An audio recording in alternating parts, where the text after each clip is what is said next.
कामचोर बहू। कांता बहन की दो बहुएं थी, बड़ी कल्पना और छोटी प्रिया। कल्पना का जैसा नाम वैसा ही काम। सारा दिन कल्पनाओं में रहती, ना कोई काम करती ना कोई धाम। अरे कल्पना बहू, जरा अच्छी सी चटनी पीस दे, आज कुछ मजेदार खाने का मन है।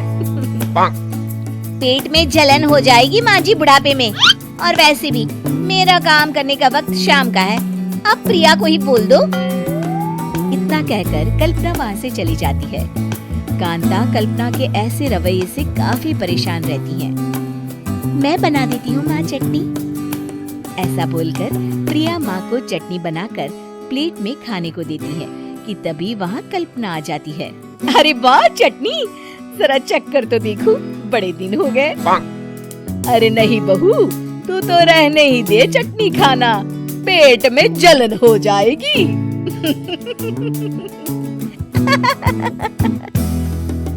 इतना कहकर कांता और प्रिया दोनों हंसने लगते हैं। कल्पना सारा दिन या तो मोबाइल में यूट्यूब देखती या फिर सोती रहती। उसका कमरा भी बिखरा और गंदा रहता।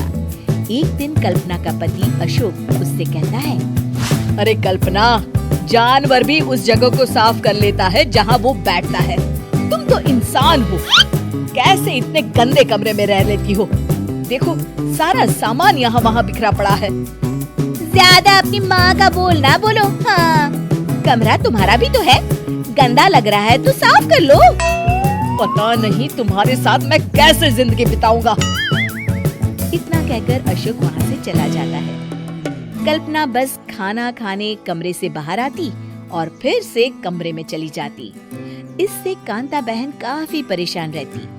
एक दिन प्रिया कांता से कहती है, माँ, मैं सारा दिन काम करके थक जाती हूँ, आप कल्पना दीदी से कहिए ना कि सुबह और शाम का काम बांट ले। मैं तो अब सिर्फ एक वक्त का ही काम करूँगी। हाँ। अरे तू वो भी ना करना, एक बहू तो कामचोर थी ही, दूसरी भी आ गई काम ना करने के बहाने लेकर। तभी वहाँ प्रिया का पति रमेश आ जाता है। माँ, मैं देख रहा हूँ भाभी कोई काम नहीं करती, प्रिया सारा दिन घर और रसोई का काम करती है, अब कुछ करो ना माँ। कांता मन में कुछ सोचती है और कल्पना के पास जाती है। कल्पना फोन पर मेकअप करना देख रही होती है। कल्पना, तुम सारा दिन बस मोबाइल देखती हो, घर का कोई काम भी कर लिया करो। प्रिया सारा दिन काम करके थक जाती है। आज से मैंने फैसला किया है, एक वक्त का काम तुम करोगी, सुबह का खाना तुम बनाओगी और रात का प्रिया। आप लोगों ने काम को हव्वा बना रखा है। अरे पता नहीं थोड़ा सा ज्यादा काम करने में आप लोग घबरा क्यों जाते हैं। और हाँ, बहुत ज्यादा प्रिया की तारीफ मत करिए मेरे सामने, बड़ी बहू तो मैं ही रहूंगी। मैं कुछ नहीं जानती, कल सुबह मुझे वक्त से खाना चाहिए, रसोई में आ जाना, वरना कल से तुझे खाना नहीं मिलेगा। अगली सुबह कल्पना रसोई में नहीं आती है। वो देर से सोकर उठती है और बाहर आकर कहती है,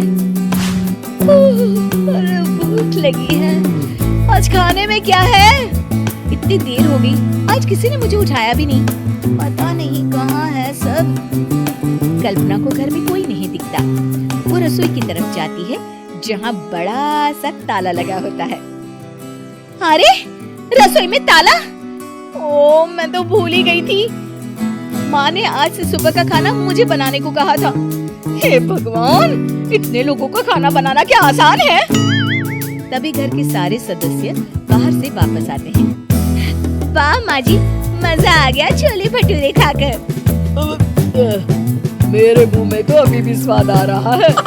अरे कल्पना, तेरे भरोसे रहते तो हम तो भूखे ही रह जाते। कल्पना को बहुत गुस्सा आ जाता है। अब बहुत हो गया, आज से मैं अपनी रसोई अलग कर रही हूँ, मैं अपना खाना खुद बना लिया करूँगी। कल्पना अपनी रसोई अलग कर लेती है, पर आए दिन उसका देर से उठना और काम न करने की आदत से वो भूखी ही रह जाती थी। उसी के सामने घर के लोग अच्छे अच्छे पकवान खाते और कामचोर कल्पना को जैसे तैसे ही खाना बनाकर खाना पड़ता। पर एक दिन तो हर माँ, दीदी आज सुबह से कमरे से बाहर नहीं निकली, हमें जाकर देखना चाहिए। सो रही होगी कामचोर कहीं की। और तुम कहती हो तो चलो देख लेते हैं उसे।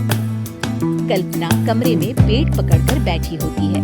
ओए, मेरा दर्द पेट दर्द के मारे मर रही हूँ मैं।